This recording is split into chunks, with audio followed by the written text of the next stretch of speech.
दररोज त्याच भाज्या खाऊन कंटाळा आला असेल तर आज आपण चेंज म्हणून कच्च्या केळ्यांची भाजी करणार आहोत। अगदी पटकन होणारी झटपट अशी ही रेसिपी करायलाही अगदी सोपी आहे। नमस्कार, मी सीमा सावंत मनातलं सारं काही या चॅनलवर तुमचं सहर्ष स्वागत करीत आहे। कच्च्या केळ्यांमुळे मधुमेह नियंत्रणात राहण्यास मदत होते, त्यामुळे शरीरात ऊर्जा वाढते।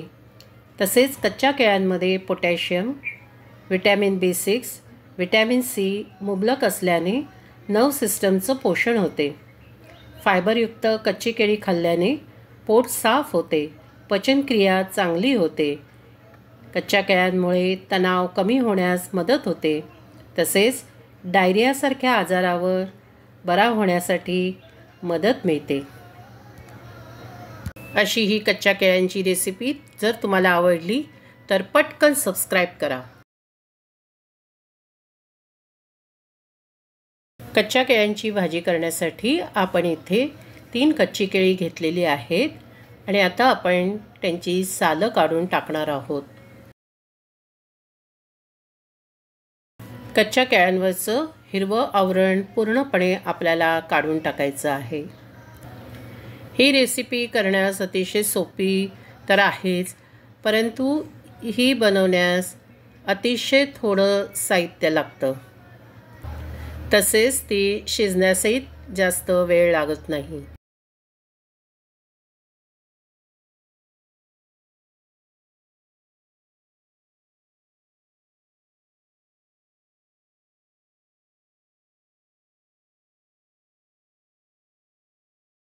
या पद्धतीने आपण चारही बाजूने कच्च्या केळ्यांची साल काढून टाकणार आहोत।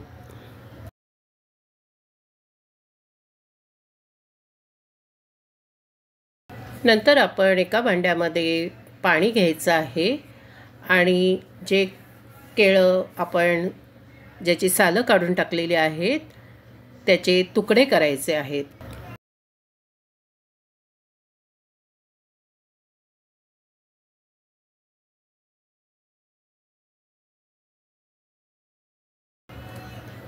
तुकडे आपण खूप लहान लहान करायचे आहेत, जेणेकरून ते शिजण्यास लवकर शिजण्यास मदत होईल।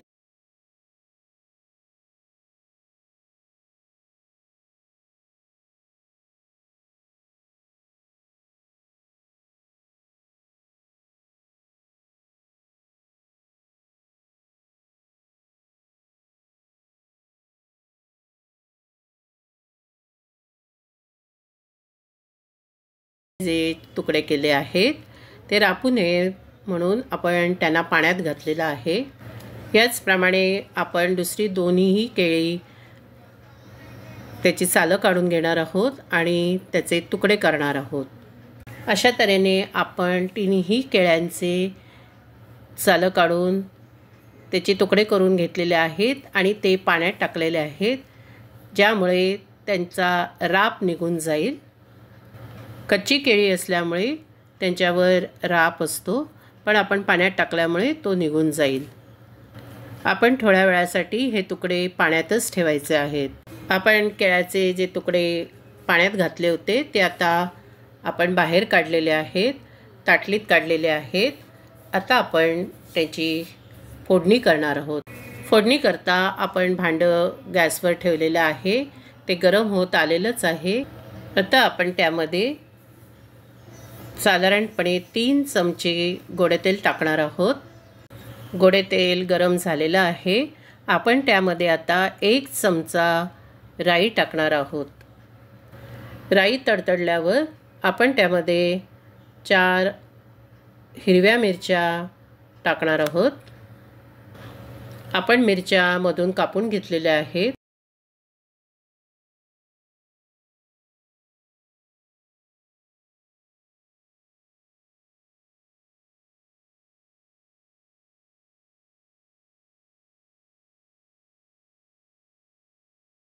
त्यानंतर इथे आपण एक मध्यम आकाराचा कांदा घेतलेला आहे, तो उभा आडवा चिरलेला आहे, तो आपण त्यात टाकणार आहोत। फोडणी व्यवस्थित ढवळून घ्यायची आहे।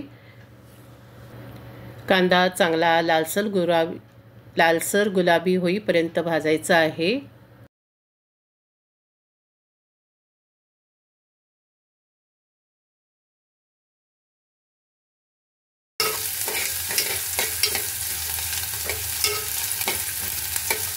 कांदा भाजलेला आहे। आता आपण त्यामध्ये फोडणीमध्ये जे आपण केळ्याचे तुकडे केले होते ते टाकूयात।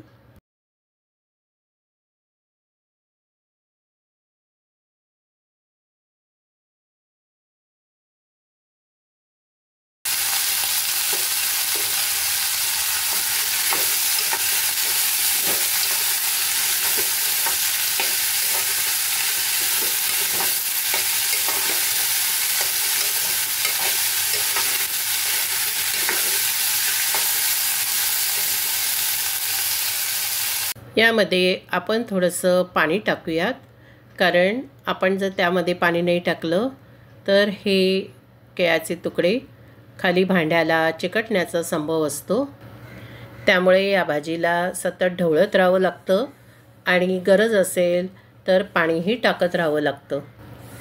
तसंही शिजण्यासाठी आपल्याला पाणी टाकावंच लागलं असतं। यानंतर आपण यामध्ये 1 वाटी ओलं खोबरं टाकणार आहोत। परत भाजी व्यवस्थित ढवळून घ्यायची आहे। परत यामध्ये थोडंसं पाणी टाकायला हवंय।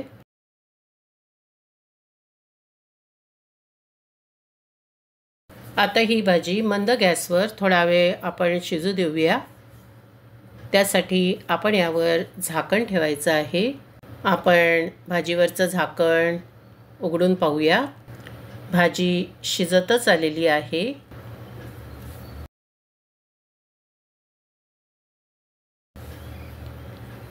तरीही एखादी फोड आपण चेक करूया। जर त्या फोडीचे 2 तुकडे झाले याचा अर्थ भाजी शिजलेली आहे।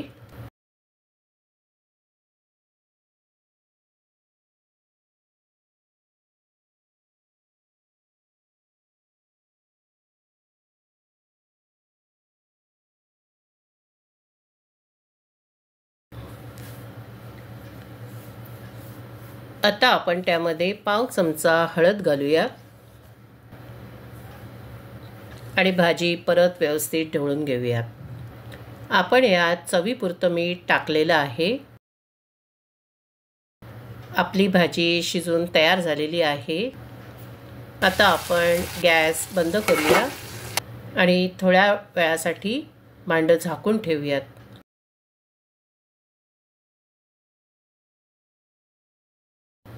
आपण यात आता पाव चमचा साखर घालूयात, जेणेकरून भाजीची टेस्ट अजूनच चांगली होईल।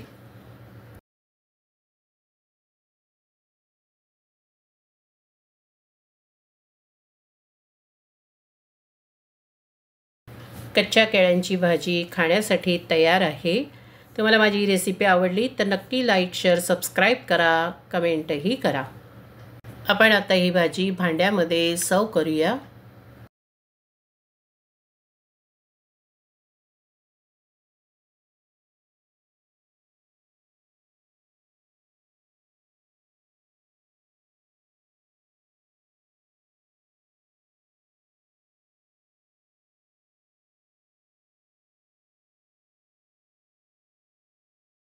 अशी ही कच्च्या केळ्यांची भाजी खायला खूप छान लागते, अगदी चवदार लागते। विशेषतः ती चपाती आणि भाकरीबरोबर तर खूपच छान लागते। तुम्ही ती नक्की घरी करून पहा, तुम्हाला ती नक्की आवडेल।